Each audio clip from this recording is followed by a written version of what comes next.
तो उस समय पिता की बात पुत्र मान लेते थे। आज ऑफिसर की, अपने अधिकारी की बात तो बेटा मान लेगा, पर अपने माता पिता की बात सही है कि नहीं? जिस जगह वो काम करता है ना, ऑफिस में, कारखाने में, फैक्ट्री में, जहां भी काम करता है, स्कूल में पढ़ाने जाता है, जाती हैं, तो जो हाँ हेडमास्टर या प्रिंसिपल रहते हैं,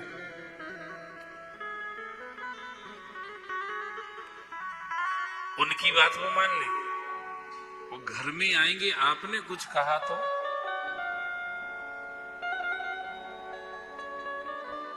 बहू नौकरी करने जाती है, बहू वहां कितने अफसर के सामने yes sir, yes sir, yes madam करती रहेगी। और घर में अगर सास ने कुछ कह दिया तो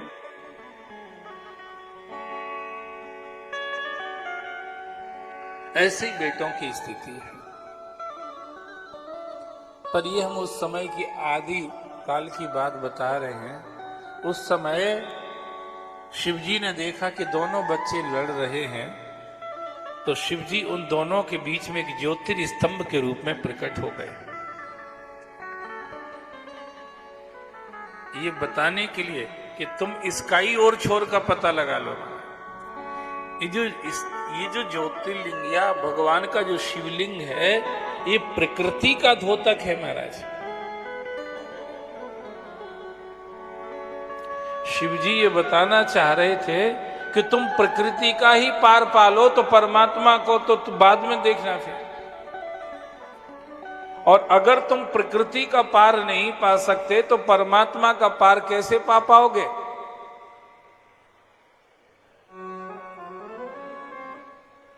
ये सारा संसार जो दिखाई देता है ना, ये भी एक पिंड से ही प्रकट हुआ है। अब पिंड के रूप में वो पुरुष प्रकट हुआ है। पिंड प्राकृत है, पुरुष उसमें चैतन्य है। शिव की पिंडी जो है वो प्राकृत है, पर शिव की स्थिति उसमें जो है वो चैतन्य है महाराज। अब ब्रह्मा विष्णु दोनों ने 12 विष्णु बने और ब्रह्मा हंस बने। उस ज्योति स्तंभ का पता लगाने के लिए विष्णु नीचे गए, ब्रह्मा ऊपर गए, पर एक भी सफल नहीं हुए महाराज, पता ही नहीं लगा पाए। जग पेखन तुम देखन हारे, विधि हरि शंभु नचावन हारे, तेओ न जाने मरम तुम्हारा, और तुम्हें को जानन हारा, सोई जाने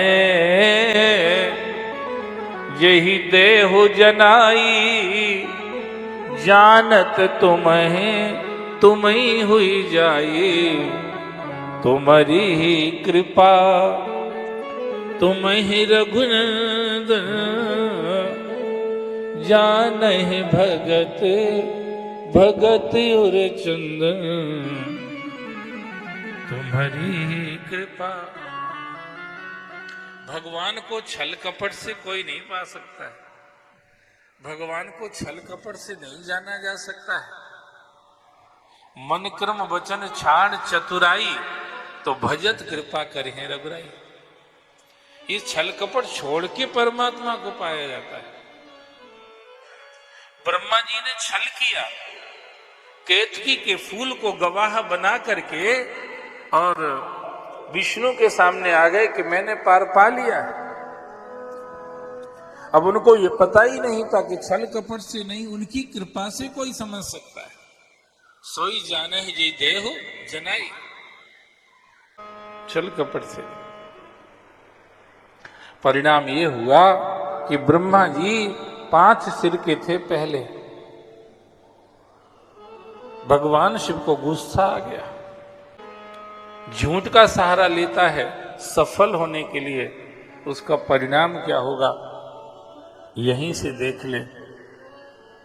भगवान शिव ने अपनी भ्रकुटी के मध्य से काल भैरव को प्रकट कर दिया महाराज।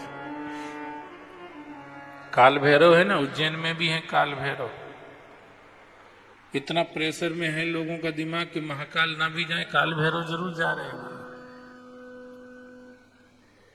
काल भैरव मंदिर में आजकल ज्यादा भीड़ है महाकाल से भी। पर कोई बात नहीं, काल भैरव भी शिव का ही रूप है।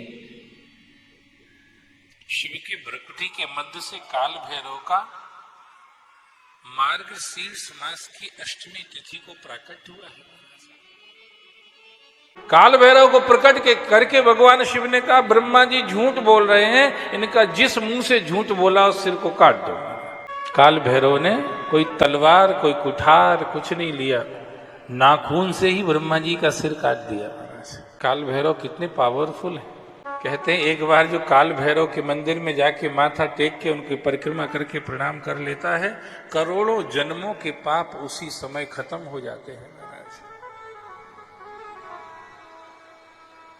परम शैव है। शिव भक्त का दर्शन करने पर या हो जाने पर जिस तरह से पाप खत्म होते हैं और जैसे पुण्यों का उत्थान होता है, बढ़ते हैं, वो किसी अन्य क्रिया से नहीं होते उतने। तो ब्रह्मा जी का सिर कट गया, एक चारे ही रह गए। ब्रह्मा जी को समझ में आ गया मैंने गलती का नुकसान उठाया, अब क्या करा जाए। तो भगवान शिव के चरणों में गिर गए, मेरी रक्षा करो। शंकर भगवान ने कहा, धर्मो रक्षति रक्षिता, कोई किसी की रक्षा नहीं कर सकता है, जो धर्म की रक्षा करता है धर्म उसकी रक्षा करता है। तुमने गलती की है, अगर अब तुम सुरक्षित होना चाहते हो तो किसी धर्मात्मा का आश्रय लीजिए।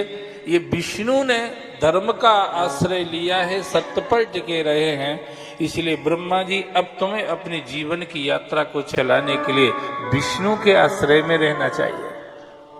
कहावत है, एक नौका में अगर पापी बैठा हो तो पूरी नौका को डुबा भी देता है, पर उसका उल्टा भी है। एक नौका में अगर कई पापियों के बीच में एक पुण्यात्मा बैठा हो तो वो उनको बचा भी लेता है। कोई पुण्यात्मा। इसका मतलब ये होता है, अगर हम बहुत अच्छा नहीं कर सकते हैं तो जो अच्छा कर पा रहे हैं भगवत कृपा से या उनके संस्कारों से, भाग्य से, तो हमें उनका सहारा ले लेना चाहिए,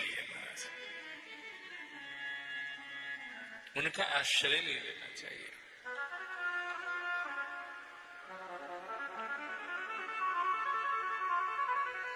ये बात शिव जी जगत को बताना चाहते हैं। इसलिए कहा, विधाता अगर अब तुम अपनी जिंदगी को सुरक्षित जीना चाहते हो तो तुम्हें विष्णु का आश्रय लेना चाहिए। विष्णु तुम्हारी सहायता करेंगे। अच्छा, एक बड़ी बात यह है, शंकर जी ये भी बताना चाह रहे थे कि अभी भले ही विष्णु और तुम दोनों लड़ रहे थे, पर जैसा द्वेष विष्णु के लिए तुम्हारे मन में था, ऐसा द्वेष विष्णु के मन में तुम्हारे लिए नहीं है।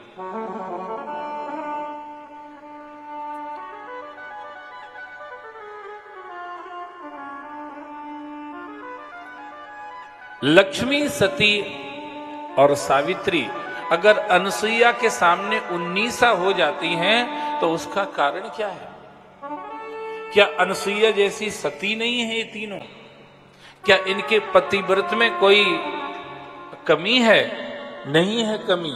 जैसी अनसुईया सती हैं वैसी ही लक्ष्मी भी सती हैं, वैसी ही सती भी सती हैं, वैसी ही सावित्री भी सती हैं, पर कमी एक जगह पड़ जाती है। सती तो तीनों हैं, पर किसी और सती को देख करके मन में थोड़ी सी जलन हो जाती है। बस आप धर्मात्मा हैं, आप पुण्यात्मा हैं, बहुत अच्छी बात है, पर एक ध्यान रखना, सावधानी रखना, किसी दूसरे धर्मात्मा को देख के आप जलते तो नहीं हमारे से। किसी दूसरे पुण्यात्मा, किसी दूसरे सत्कर्मी को देख करके आपके मन में कोई ईर्ष्या तो नहीं आती है, तो फिर तुम्हारा किया कराया सब व्यर्थ हो जाता है। धर्मः प्रौज्यत के यत्र वो परमो निर्मत्सराणाम सताम। वेदम वास्तवम अत्र वस्तु शिवदम तापत्रयोन्मूलनम श्रीमद् भागवते महामुनिकृते किंबा परेरीश्वरः सद्दो हृदय अवरुद्धते कृतभि सुसुभित क्षणात्। किसका धर्म सफल होगा? बोलो शंकर भगवान की। किसका धर्म सफल होगा? किसकी धार्मिक क्रियाएं सफल होंगी? बोले जिसकी क्रिया में ईर्ष्या नहीं होगी महाराज।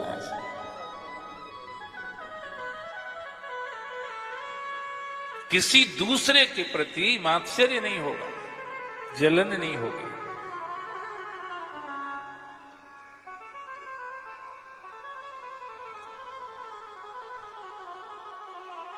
माताएं अभी तक सब वैकुंठ में चली गई होती है, एक भी ढूंढे नहीं मिलती यहाँ पे, पर ये आपस में इनकी नहीं पटती, इसलिए फंसी पड़ी है अभी तक हमारा। भाई भाई कभी नहीं लड़ेंगे, पर देवरानी जिठानी, बाप बेटे कभी नहीं लड़ेंगे, पर सास बहू, इसलिए बेचारी फंसी पड़ी, निकल ही नहीं पा रही यहां से।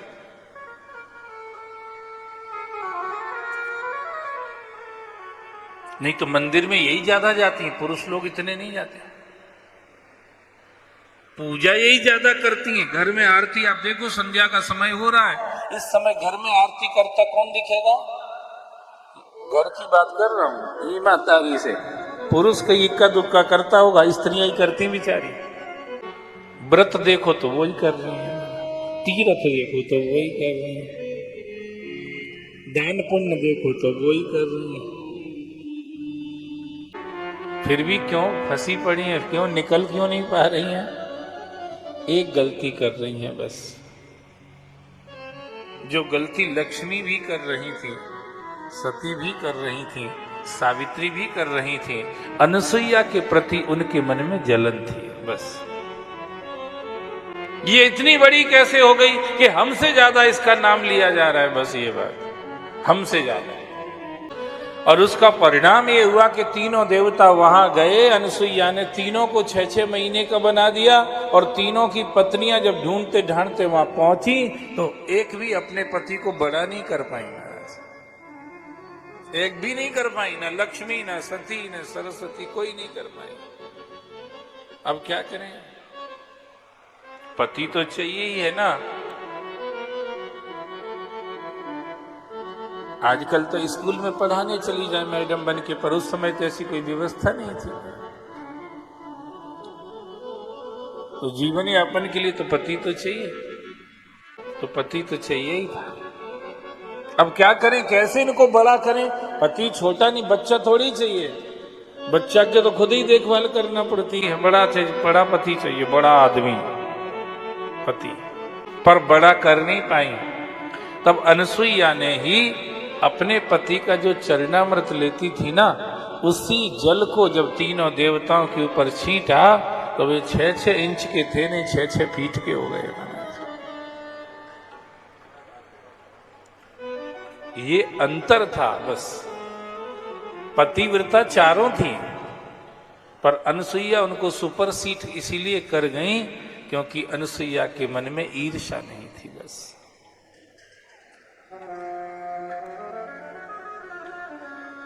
ये अंतर था। आप भी धर्म कर्म करते हैं, हम सभी लोग धर्म कर्म करते हैं, पर ये सावधानी रखना, अगर ईर्ष्या का कांटा कहीं दिल में फंसा हुआ है, दिमाग में फंसा हुआ है, आज की कथा में उसको निकाल के फेंक दें।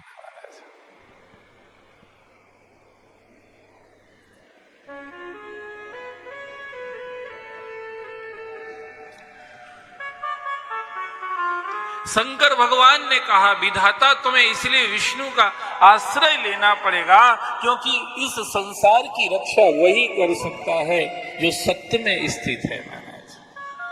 सत्यमेव जयते, वही इस संसार में सफल हो सकता है जो सत्य में स्थित है। ब्रह्मा का हाथ पकड़ के विष्णु के हाथ में दे दिया। विष्णु ने कहा, इनका हाथ तो हम पकड़ लेंगे, पर हमारा हाथ कौन पकड़ेगा? शंकर भगवान ने कहा, तुम्हारा हाथ हम पकड़ के रखेंगे।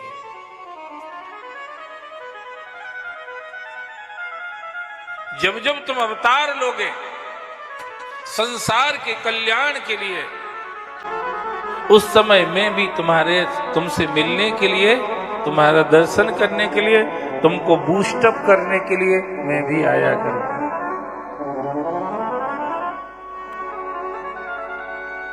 तो जब विष्णु अवतार लेते हैं, राम बन के आए तो भी शंकर जी पहुंच जाते हैं,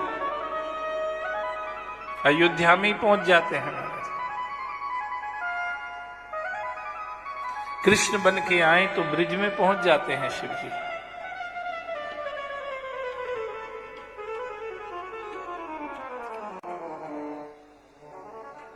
अच्छे काम के लिए किसी का अवतार, किसी का जन्म होता है तो शिव जी उसको बिना बुलाए उसका साथ देते हैं महाराज।